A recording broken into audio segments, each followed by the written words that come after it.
Hi everyone, and welcome back to Drake Lawn and Pest Control's Education Series. Today we're talking about some common lawn pests that you may encounter, especially in Florida.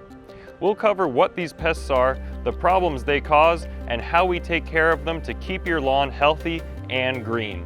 First up, sod webworms. Sod webworms are tiny moth larvae that feed on grass, mostly at night. The larvae are gray-green and have brown spots on each segment. Mature larvae can be about 3/4 of an inch to 1 inch in length. During the day, they curl up in the soil, but at night they come out and chew on the grass blades near the surface.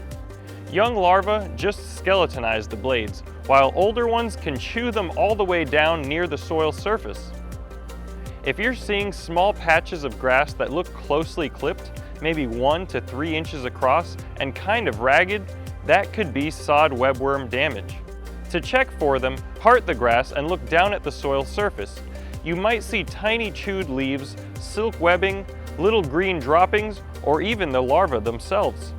Interestingly, adult sod webworms are small, tan-gray moths that flutter low over the grass at dusk, but they don't do any damage.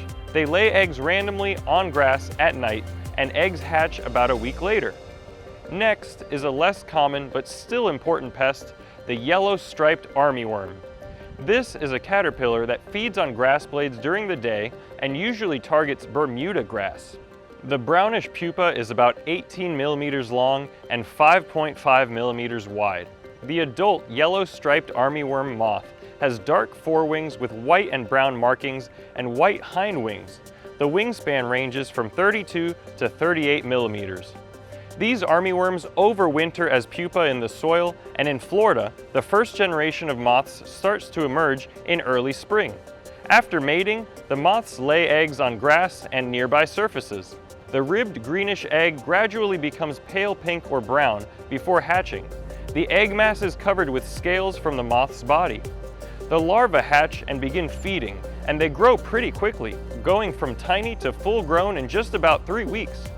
While they don't always show up in high numbers, when they do, they can damage your turf grass and leave it looking thin and chewed up. We only use a very specific treatment for these, so it's important to identify them correctly and act early. Nematodes. Nematodes are microscopic roundworms that live in the soil. Some are harmless or even helpful, feeding on bacteria or fungi.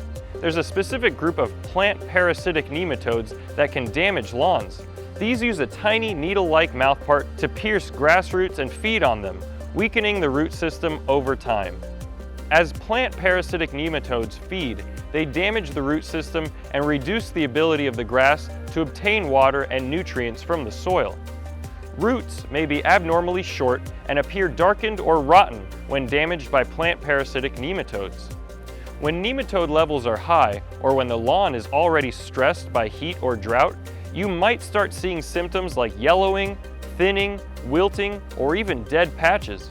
As for control, there aren't any safe, effective chemical treatments currently available for home lawns. The best thing you can do is focus on keeping your lawn as healthy and stress-free as possible. That means watering and fertilizing properly, mowing regularly, and avoiding anything that would weaken the roots. If you're ever planning to plant, consider switching to a more tolerant grass type like Bahia grass, depending on the specific nematode that you're dealing with. Moles. Now let's talk about moles. While not technically a pest of the grass itself, moles are often blamed for their tunneling. These little rodents with pointed snouts dig through lawns in search of insects and grubs. While that may sound bad, it also means that they're actually eating some of the pests that we don't want around. While their tunnels are an annoyance to most, some people consider these tiny mammals beneficial, since they feed on potentially harmful insects like mole crickets, grubs, ants, and slugs. You might see raised tunnels, small holes, or mounds of soil as signs of mole activity. The damage is usually more cosmetic than serious, but it can temporarily disturb the roots of grass or plants. Characteristics of mole damage are saucer-sized mounds of dirt and holes with a 2 to 4 inch diameter. While the damage from the tunneling is usually aesthetic, it can temporarily cause plant roots to be disturbed and dry out. Consider that the moles could be eating true garden pests, and the tunneling loosens and aerates the soil. If you can tolerate the moles in your landscape, simply press down on the disturbed soil and go about your business. On the bright side, their digging helps to aerate the soil, and they can actually help reduce grub populations. So while moles can be a bit of a nuisance, they're not always the enemy, and sometimes they're doing us a small favor underground. We use a bait scientifically proven to kill moles in lawns and gardens. Moles usually die in their tunnels. They can consume a lethal dose in a single feeding and die in as little as 2 days. Our bait works where grain baits, repellents, and a myriad of home remedies have failed. If you ever suspect one of these issues in your lawn, feel free to reach out with any questions. Even if we're not treating it, we're always happy to help you understand what's going on and what your best options are. Mole cricket. If you've ever noticed thinning patches in your lawn or felt soft, spongy soil beneath your feet, especially in the spring, you could be dealing with one of Florida's most destructive turf pests, mole crickets. Mole crickets damage lawns in 2 major ways. They tunnel through the soil, disturbing and loosening the root system, and they feed directly on the roots, stems, and blades of your grass. In Bahia grass, this damage is easy to spot. In St. Augustine grass, it's often more subtle. But if the soil feels unusually soft and grass blades slide out easily, especially if the base of the blade looks torn and frayed, it's a strong sign that mole crickets are active in your grass. Understanding how mole crickets live helps us to stop them effectively. They spend the winter deep in the soil as adults or large nymphs. When soil and air temperatures rise in the late winter and early spring, they begin to mate. On warm, humid nights, mole crickets take flight, sometimes in huge numbers, to find mates or new areas to settle in. About 2 weeks after mating, females lay eggs 6 to 18 inches deep in the soil. Once mating season ends, the adults die off. The eggs begin hatching in late spring or early summer, depending on temperature. The young wingless nymphs begin tunneling and feeding immediately.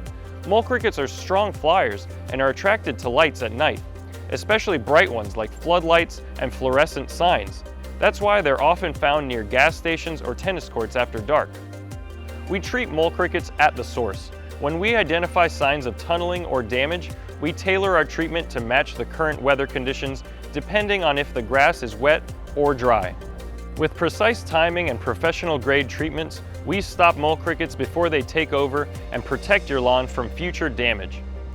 Tuttle mealybug. If you have zoysia grass, there's a tiny pest that can cause big problems. The challenge? They're incredibly hard to control.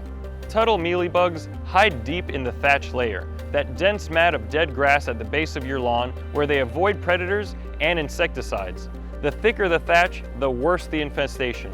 That's why thatch control is key. They're most active in late summer through fall, but the best time to manage them is early spring before co-populations explode. We use a systemic insecticide that travels through the plant and gets consumed as the bugs feed. With consistent care, we can outsmart this persistent pest and keep your zoysia lawn thriving. Chinch bugs. If you've noticed yellowing patches of grass, especially near sidewalks or sunny spots, chinch bugs may be the culprit. Adults are about 1/10 of an inch long, wings are folded flat on the back, and are shiny white with a triangular shaped black marking in the middle of the outer edge of each wing. The eggs are white when first laid and turn bright orange just before hatching. Depending on the climate conditions, eggs hatch in about 10 days and nymphs mature in about 3 weeks. Young nymphs are reddish orange with a white band across the back, which darkens in color as they mature and turns black before they become adults. Southern chinch bugs usually appear in open, sunny areas, especially drought-stressed areas near sidewalks and driveways. They live in the thatch and they suck fluids from the crowns, stems, and stolons of grasses with their needle-like mouthparts. This causes the grass to turn yellow and die. The insects tend to feed in groups, so dead patches of grass appear and seem to get larger as the chinch bugs spread through the grass. Southern chinch bugs mainly walk and rarely fly. They're especially drawn to drought-stressed areas and lawns that get too much fertilizer. Chinch bugs live year-round in Florida and can build up fast, especially during warm months. You may even see them crossing sidewalks during a heavy infestation. Chinch bugs can be tricky to spot. We inspect your lawn thoroughly. We treat across the lawn or just in problem areas, depending on activity. In severe cases, we'll follow up in 3 to 5 days. Proper mowing practices can make grass even more tolerant to chinch bugs and greatly improve the appearance of your lawn. Fall armyworm. The fall armyworm is native to the tropical regions of the Western Hemisphere from the United States to Argentina. Fall armyworms might look small at first, but they're ravenous. These caterpillars can strip your lawn bare in days. They migrate in during the summer, especially in late summer and early fall, and they lay hundreds of eggs that hatch quickly.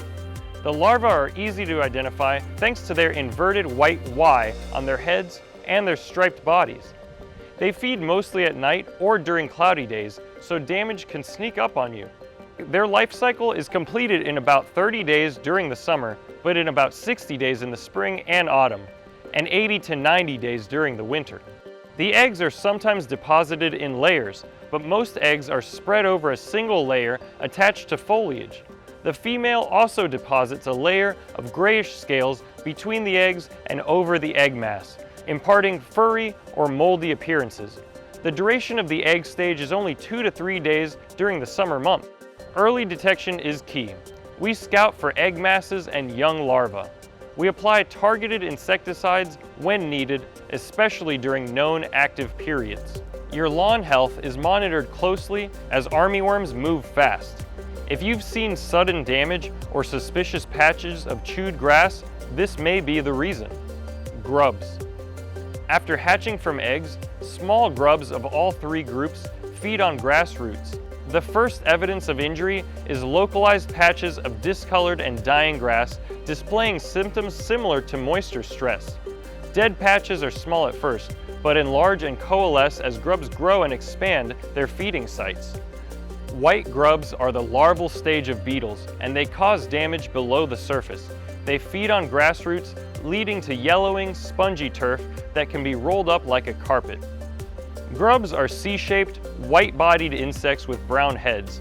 You won't usually see them unless you dig into the soil, but your lawn will feel the damage. White grubs are one of the most destructive insect pests of turf. They feed on grass roots and can destroy the entire root system of the plant. Large areas of turf can be killed in a short amount of time. We identify activity through soil inspection and turf condition. Treatment depends on the life cycle stage. Early detection is best. We use products that reach deep into the soil where grubs live. Grub damage often goes unnoticed until it's too late, so it's important to stay ahead of the curve with regular lawn checks and proactive care. Remember, healthy lawn practices like proper mowing, watering, and fertilizing make a huge difference. If you're noticing unusual patches, thinning grass, or just want to keep your lawn looking its best, give us a call. We're here to help with expert pest management tailored to your lawn's needs. Thanks for watching, and remember, a healthy lawn starts with good care and quick action against pests, and we're here with professional treatments and expert support to bring your lawn back to life. Drake Lawn and Pest Control. Quality service guaranteed.